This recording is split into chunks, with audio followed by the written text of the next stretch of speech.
स्टेजवा पो धक दे लागल हो कर जवाब धक दे लागल हो कर भाई आइले जब स्टेजवा पो धक दे लागल हो कर जवाब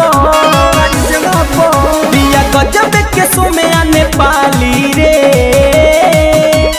गाल बुझाला हवे दही के छाली रे दिल ले गइल खेसरिया के टैटू वाली रे हो गाल बुझाला हवे दही के छाली रे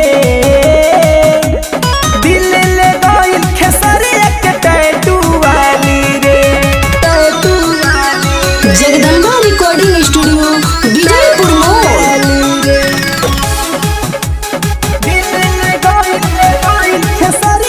म्यूजिक बाय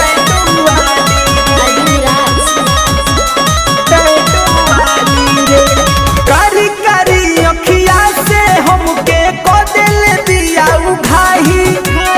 आ जाई जब भोजपुरी में भाई साचो में आगी लगाई साचो में आगी लगाई कारी कारी अखिया से हमके कोदल दिया उघाही आ जाई जब भोजपुरी में भाई साचो में आगी लगाई खेले हो जाई है अब तो अमर पाली रे दिल ले गइल खेसरिया के टैटू वाली रे हो बिया गजब के सोमे आई ने पाली रे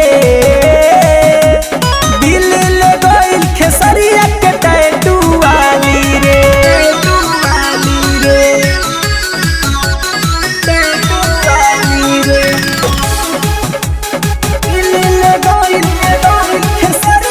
म्यूजिक बाय